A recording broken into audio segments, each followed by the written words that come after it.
Bienvenidos a una nueva sesión de actualidad en audiología. Hoy vamos a hablar de cribado auditivo neonatal infantil y para ello tenemos a una experta, a la doctora doña Amparo Postigo Madueño. Muchas gracias por estar aquí. Gracias a ustedes por invitarme. Amparo es, además de audioprotesista y antigua alumna de MOPE, es doctora en Medicina y Cirugía por la Universidad de Sevilla. Además es directora del Centro Audiológico de Sevilla y especialista en otorrinolaringología. Muchas gracias, Amparo. Vamos a hablar, como hemos dicho, de cribado auditivo neonatal infantil y la primera pregunta es ¿qué es el cribado auditivo neonatal? Vale. El cribado, como su propio nombre indica, es extraer de una población sana, aparentemente, a patologías que puedan cursar con que no se ven, que no existen apariencia del paciente. Es decir, un paciente con una hipoacusia en la cara, un niño recién nacido, es exactamente igual a un niño sordo que un niño oyente. Entonces, ¿cómo demostramos que ese niño puede tener una patología? Entonces, tenemos que utilizar una serie de técnicas, que ahora hablaremos de ellas, en la que tengamos la seguridad de que ese niño tiene una patología y otro no la tiene. ¿Qué requiere el cribado? Que sea una prueba incruenta, que no duela. Es decir, un recién nacido, en este caso hablamos del cribado auditivo neonatal, no puedes hacer una prueba que requiera una anestesia general o tocar en el oído con algo cruento. Y después tiene que ser fiable. Antiguamente, yo recuerdo, por los años, que se hacían golpes en la cuna, a ver si el niño reaccionaba. Pues muchos niños podían reaccionar y ser sordos y coincidir. Y luego que esa patología, en este caso la sordera, la hipoacusia, tenga tratamiento, porque si no, no merece la pena la serie de gastos que requiere un cribado para que no tenga solución la enfermedad. ¿Y por qué el cribado auditivo neonatal debe de ser universal? Vale. Debe ser universal porque se han hecho muchos experimentos en todo el mundo de experiencias de cribados y decíamos que eran los niños que habían tenido alguna patología en torno al nacimiento, traumatismo en el parto, malformaciones de la cabeza y cuello, enfermedades familiares de sordera, es decir, una serie de ítems que seguramente podía ser sordo porque tu familia lo era. Pero luego vimos que muchos niños no tenían ningún antecedente y como decíamos, no se ve en la cara que eres sordo, se puede ver que te falta una oreja, como cuando hay una anotia, pero no, si son las dos orejas, pues no ven nada. Entonces, lo importante o lo que hoy día se preconiza en todo el mundo es que el cribado o se hace a todos los nacidos o no va a ser rentable. No vamos a tener la experiencia de que se nos escapen algunos sordos en este caso. ¿Y cuáles son las pruebas que se realizan para saber en este cribado? Lo que os decía, no se puede hacer una prueba, por ejemplo, subjetiva, porque un niño recién nacido no te va a responder a una audiometría como la conocemos nosotros. Entonces tienen que ser pruebas objetivas, audiológicas objetivas, y que nos den una respuesta de cómo está ese oído interno, que es el órgano noble de la audición, y cómo está la vía auditiva.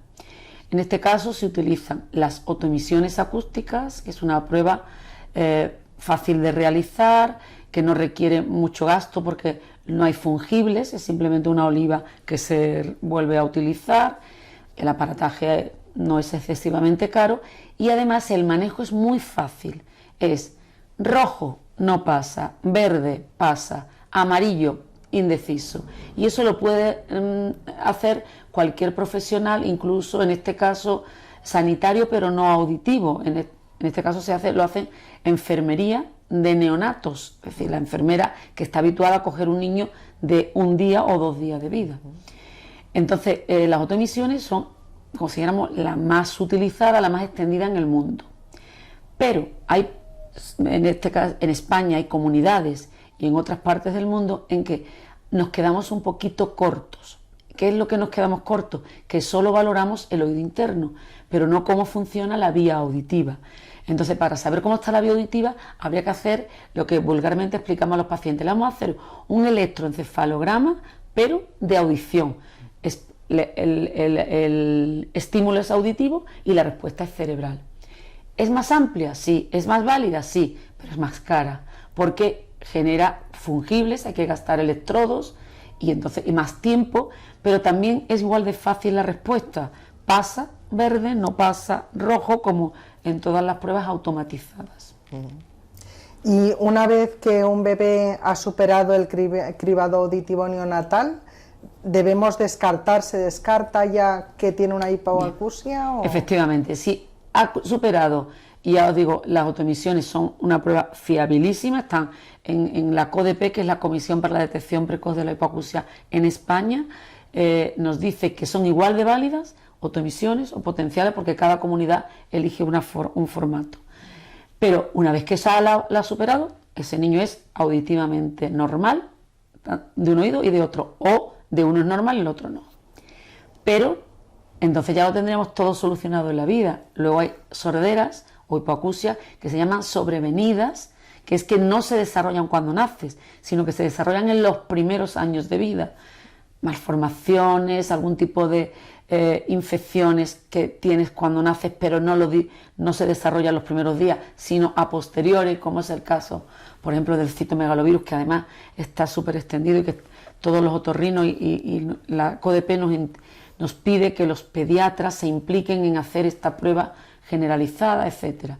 Entonces, no todos, a pesar de hacerlo muy bien, universal, algunos pueden ser sordos después. Por eso hay que hacer, ahora lo hablaremos más adelante cuando acabemos con el cribado neonatal, un control a posteriori en el resto de la infancia. ¿Y cuántas pruebas audiológicas hay que hacer para un correcto diagnóstico? Vale. Lo habitual es, si hacemos autoemisiones, se hace en el primero o segundo día de vida. Es decir, aprovechamos la maternidad, está la estancia del niño con su madre en la maternidad, y ahí no se escapa ninguno. ¿Qué pasa? Ya se ha terminado el estudio. Si alguno no pasara, porque es conveniente explicarle a los padres, bueno, esto no tiene importancia, eso no se debe de decir. Mire, esta prueba es para saber algo importante para su vida. Se puede decir que el falso positivo, el no pasar es un falso positivo, se puede deber a líquido amniótico que todavía quedan restos en el conducto auditivo externo. Puede deberse a que tenga un conducto todavía muy colapsado, muy estrechito, porque resulta que el niño ha estado viviendo en un medio líquido dentro de su madre y ahora sale al aire. Es decir, hay pequeñas matizaciones que pueden dar negativo. Para eso se repesca, que se dice se repesca, se repite a los 15 o 20 días. Y también dentro de la misma maternidad, es decir, con el mismo personal, enfermería. Si ahí ya no pasara, que sería lo que llamamos el segundo filtro, el tercero ya es en otorrino, porque aparte de hacer los potenciales del tronco automatizados, ya va a la fase de diagnóstico en caso de que no lo pase. Si lo pasa, es alta, pero si no lo pasa, ese niño ya hay que estudiarlo. Y no son pruebas automáticas, son ya las pruebas que todos conocemos como audiólogos. ¿Qué importancia tienen los estudios genéticos para detectar la hipoacusia? Bien, la genética siempre ha sido muy importante. Lo que ocurre es que cuando no teníamos tanta posibilidad, no se había detectado todavía el genoma, no se había diferenciado el genoma humano, como ya tenemos el ADN humano, era compleja, cara, llevaba mucho tiempo el estudio persona por persona. Hoy en día, gracias a los paneles genéticos, podemos investigar enfermedades, determinadas alteraciones genéticas en determinadas enfermedades, y una de ellas es la hipoacusia. Entonces, incluso hay determinadas poblaciones que después del cribado con aparataje audiológico va un diagnóstico, un despistaje genético, porque ahí ya vas a asegurar no solo que eres hipoacúsico o sordo profundo, sino que es porque lo eres, si genéticamente ya está predispuesto a ello. Y entonces ya está muy implicado, junto con el citomegalovirus como enfermedad que la haya sufrido la madre en el embarazo, son las dos estándares de diagnóstico que hay que hacer, junto con las pruebas auditivas. Y tras el diagnóstico, ¿cuándo y qué tratamientos están indicados? Vale. El cribado intentamos que se termine a los 3 meses. ¿Y eso qué quiere decir? Pues que a los 3 meses de vida debes de saber si eres o no eres sordo, uni o bilateral. La importancia es esa, porque a veces pasaba uno y no se le daba importancia. Bueno, como uno está bien, eso no es así y ya lo sabemos que no lo es. Entonces a los 3 meses tienes que tener un diagnóstico y el diagnóstico pasa, además de repetir pruebas, una sola prueba no es diagnóstica en un niño. Es decir, como ha salido unos potenciales planos, eres sordo. No, hay que repetir esas pruebas, hay que confirmarlas. Entonces una sola prueba no es válida y luego la mejor prueba o el paradigma hoy de la mejor prueba para el diagnóstico son los potenciales auditivos de estado estable, que son unos potenciales que valoran la respuesta auditiva objetivamente y además la puedes buscar frecuencia por frecuencia y por vía aérea y por vía ósea. Es decir, estamos haciendo el símil a una audiometría conductual habitual en distintas frecuencias y en vía aérea y vía ósea. Es un diagnóstico, para mí es lo mejor a la hora del diagnóstico. Y luego, a los 6 meses, hablando de los tiempos, el niño tiene que estar ya adaptado con audífonos, que eso ha sido un gran reto para los audioprotesistas, el adaptar a niños pequeños y para las casas comerciales y las grandes empresas, los fabricantes de audífonos.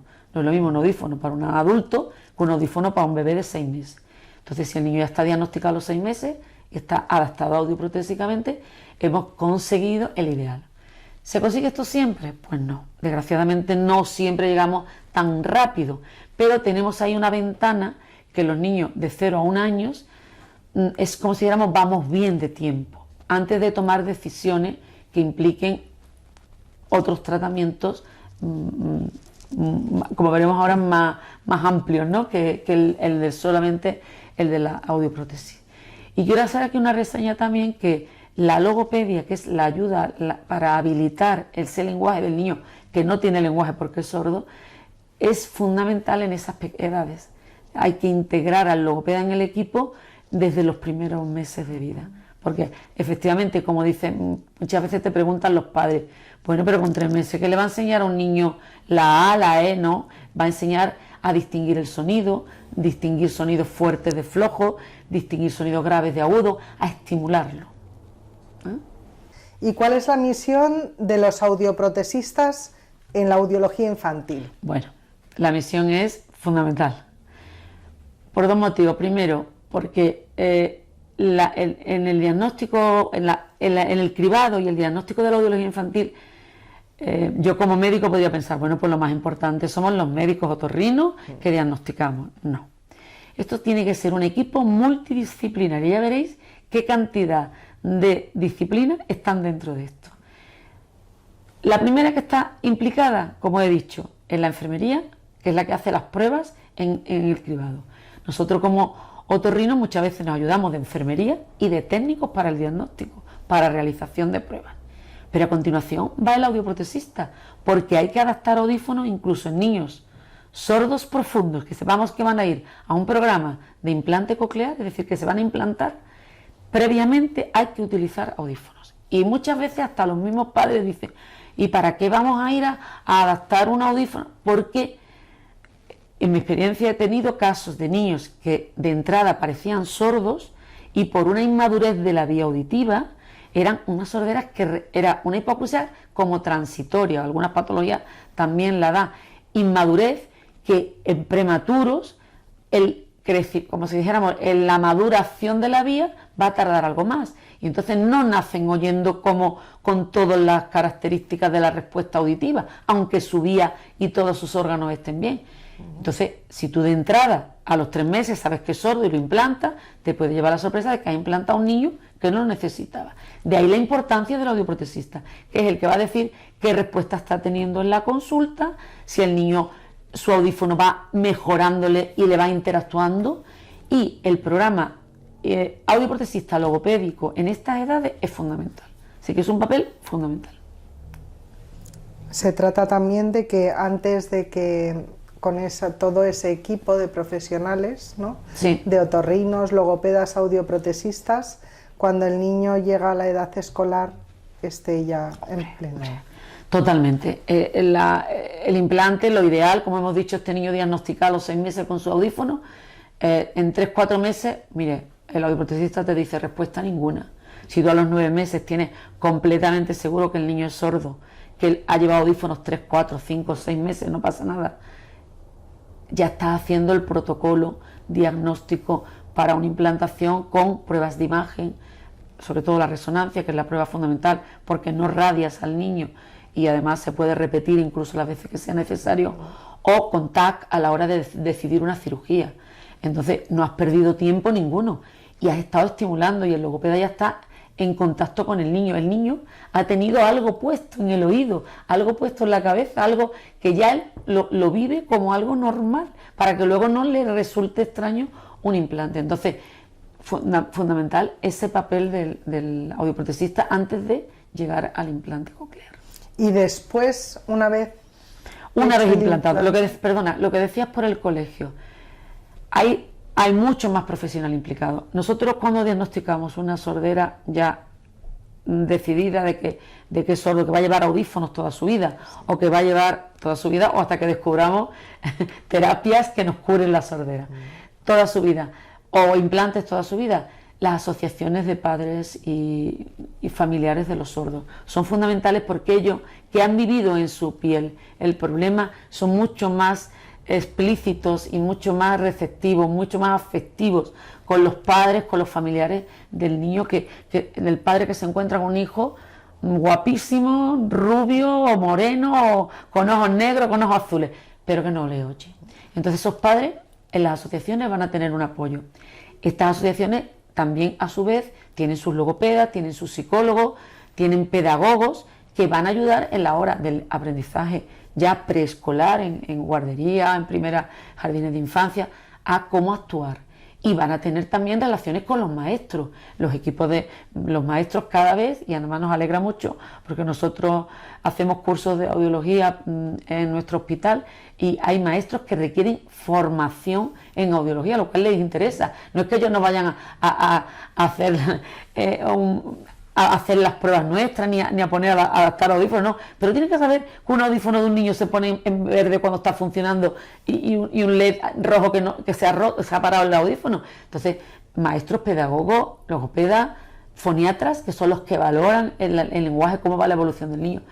Es una implicación multidisciplinar, y no estamos en un aforo aquí médico, pero sí que sepáis que los médicos, a veces los otorrinos, nos encontramos desarmados y necesitamos la ayuda de otros compañeros, pediatras, neuropediatras, genetistas, radiólogos, que te aclaren, porque no todos los casos son fáciles de diagnosticar. ¿Y qué papel juegan las familias? Fundamental. Las asociaciones de familias son, para mí, la base fundamental, porque el niño, yo lo dejo en el logopeda. Es muy frecuente decir, no, yo llevo al niño al logopeda que le enseñe a hablar. El niño tiene que oír todo el día, a todas horas, en un contexto familiar, en el contexto de la casa, de sus hermanos, de sus amigos, en el parque. ¿Con quién va? ¿Con quién va el niño a la playa? A la piscina, con sus padres. Entonces los padres tienen que estar. Se ve la diferencia, qué niño va evolucionando mejor según la implicación familiar que haya. Y luego los padres son quizás los que han conseguido que hasta el mismo Ministerio de Sanidad nos dé opciones de por qué podemos ayudar con los audífonos, que los implantes no tengan que pagar, que se les renueven y no tengan que... Es decir, el coste, todo eso lo ha conseguido la familia. Porque por mucho que un profesional le pida a la dirección del hospital, deme más dinero para aparatos, bueno, sí, pero hay otras cosas muy importantes. Sí, pero si lo piden los familiares de los sordos, como es un problema de salud pública, pues sí te lo van a dar. Entonces, para mí es fundamental. Y se ve eso, los padres implicados, el niño va a evolucionar muchísimo mejor. Y por último, ¿qué consejo o cómo animarías a un audioprotesista a especializarse en audiología infantil? Vale. Pues bueno... Porque asusta. Asusta, es verdad. Yo digo siempre... Afortunadamente, aparte de haber estado aquí, conocer a muchos compañeros y estar encantada de haber participado con ellos en las charlas, cada uno con la visión audiológica distinta, ¿no? He dado muchas clases en audiología, en aforos de audioprotesistas y en aforos médicos, que os voy a decir una cosa que... audiología infantil, eso mejor que lo hagan...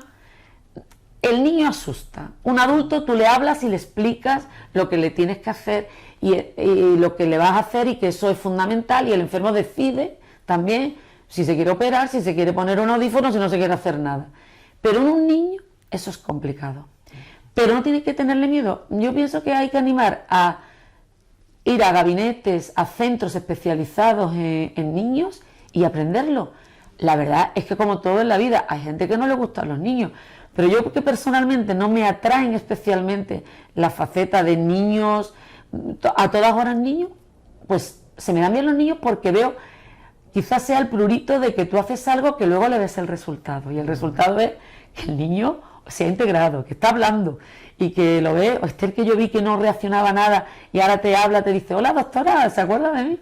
Eso es muy de agradecer. Y entonces los audioprotesistas no deben de tener miedo, sí que hay que prepararse y sí que hay que estudiar, pero el enfrentamiento al niño, no tenerle miedo al niño. Si tú te equivocas o la curva de aprendizaje requiere equivocaciones, por eso, entre otras razones, yo hablo siempre del puzzle audiológico. Un audioprotesista o un técnico puede hacer una prueba y decir, yo creo que no oye nada, y ahora tú vas y dices, repetimos, lo hacemos otro, le hacemos unas objetivas, pues el niño o te ha engañado, o no reacciona, o tiene otra enfermedad. Porque eso pasa, por ejemplo, en muchos casos de niños con problemas añadidos, autismo, trastornos generales del desarrollo, inmadurez, etcétera. Entonces, hazlo otra vez. Ah, es verdad, no es que era sordo, es que no le interesa lo que le estaba haciendo. Entonces, eso te va enseñando. Y no tengas miedo porque te hayas pensado que te has equivocado, porque nadie le va a poner un implante ni un audífono porque le haga una sola prueba. En muchas que coincidan y que el puzzle, lo objetivo con lo subjetivo, estén todas en la misma línea. Así es, solo y animarlos, animaros que la biología infantil no tiene mucho futuro, tiene todo el futuro, porque los niños son el futuro. Pues muchísimas gracias, Amparo, por estar con nosotros en esta sesión de charlas con expertos de actualidad en audiología. Gracias a ustedes.